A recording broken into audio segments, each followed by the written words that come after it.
প্রাণী সম্পদে ভরপুর দেশ গড়ব স্মার্ট বাংলাদেশ প্রতিপাদ্য সামনে রেখে বৃহস্পতিবার দিনব্যাপী ফরিদপুরে অনুষ্ঠিত হয়ে গেল প্রাণী সম্পদ প্রদর্শনী মেলা।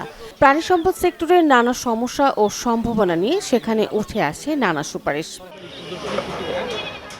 দেশের বিপুল জনগোষ্ঠীর আমিষের চাহিদা পূরণ করতে দুধ, ডিম ও মাংসের যোগান দিয়ে থাকেন দেশের প্রান্তিক খামারিরা।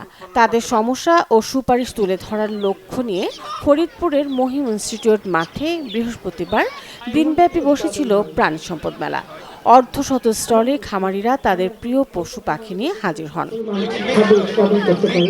গবাদি পশু, রং বেরঙের পাখি ও ভার্মি কম্পোস্ট জৈব সারের স্টলগুলোতে ঘুরে ঘুরে স্থানীয়রা প্রাণী সম্পদ বিভাগ সম্পর্কে জানার চেষ্টা করেন। সেই কাতারে যুক্ত হন ফরিদপুরের সংসদ সদস্য AK আজাদ নিজেও। এই মেলার উদ্বোধনী ও সমাপনী পর্বের প্রধান অতিথি ছিলেন তিনি।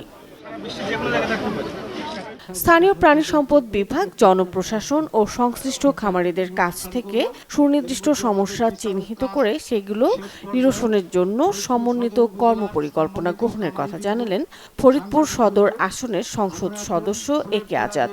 যেহেতু আমার টেকনোলজি আছে, আমার মার্কেট আছে, আমার লোকজন আছে, তাহলে আমি এগিয়ে যাব না কেন? কি কি সাপোর্ট পেলে আমি কতগুলো লোকের ব্যবসায়ী করতে পারবো, কতগুলো কর্মসংস্থান পাবো, কি ফান্ড আপনার দরকার, স্পেশাল আপনি নিজে একটা করেন প্রথম, করার পরে আপনি নির্বাহী অফিসারের সাথে বলেন, তারপরে আমরা নিজেরা এটা নিয়ে একটা সেমিনার করব।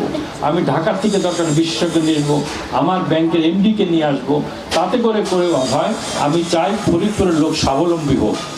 পোল্ট্রি খামারিরা জানালেন কর্পোরেট কোম্পানির দৌড়ে ক্ষুদ্র খামারিদের ঝরে যাওয়ার কথা, পাশাপাশি সম্ভাবনার কথাও শোনালেন গবাদি পশু ও রঙিন পাখি পালনকারী খামারিরা।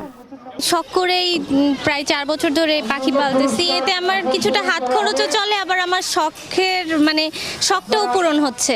গরুর খামার আছে নিজের, গরুর খামারের পাশাপাশি আমি পশু পাখি, হাঁস মুরগি, তারপরে যে বিড়াল আছে। এই সেক্টরটা অত্যন্ত গুরুত্ব বহন করে, কারণ আজকে আমাদের মাংসের প্রয়োজন মেটাতে হলে মোটা তাজাকরণের করার দরকার।